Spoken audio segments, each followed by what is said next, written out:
திமுகவின் பொதுக்குழு எப்போதுமே சென்னை அறிவாலயத்தில் தான் நடைபெறும். திமுகவின் 75 வருட வரலாற்றில் 2 முறை மட்டுமே மதுரையில் பொதுக்குழு நடைபெற்றது. 29 ஆண்டுகளுக்கு பிறகு தற்போது மதுரையில் ஜூன் 1ஆம் தேதியன்று மீண்டும் பொதுக்குழு நடைபெற உள்ளது. இந்த பொதுக்குழு ஏற்பாடுகளை அமைச்சர் மூர்த்தியின் கையில் ஒப்படைத்துள்ளது திமுக தலைமை. இதன் எதிரொலியாக மதுரை நகரமெங்கும் திமுக கொடிகள் பறக்கின்றன.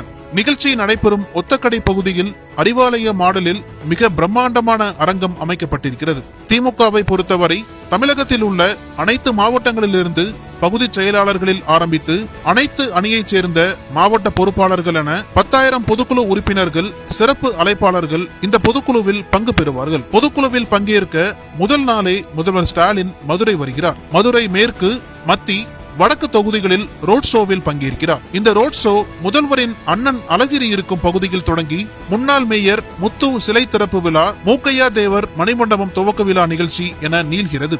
இது குறித்து நாம் அழகிரி வட்டாரத்தில் விசாரித்தோம். அழகிரியை பொறுத்தவரை தனக்கு வயதாகிவிட்டது, நான் கலைஞர் மகனாகவே இருந்துவிட்டு போகிறேன், தம்பி கட்சியையும் ஆட்சியையும் நன்றாகவே நடத்துகிறார் என்ற மனநிலைக்கு வந்துவிட்டார். அதேவேளையில் தற்போது மதுரையில் நடக்கும் பொதுக்குழுவில் சிறப்பு அழைப்பாளராக அழகிரியை அழைக்கலாம் என்ற பேச்சும் அடிபடுகிறது. அழகிரியின் ஆதரவாளர்கள் திமுக கட்சி பணியை தொடரவும் ஒருமனதாக தீர்மானம் நிறைவேற்றப் போகிறார்கள் என்ற பேச்சும் திமுகவினர் மத்தியில் பேசு பொருளாகியுள்ளது. இதையடுத்து அழகிரியின் தீவிர ஆதரவாளர் இசக்கி முத்துவை தொடர்பு கொண்டோம். அழகிரி அண்ணன் சென்னையிலிருந்து திடீரென மதுரை வீட்டிற்கு வந்தார். எங்களுக்கெல்லாம் அழைப்பு விடுத்தார்.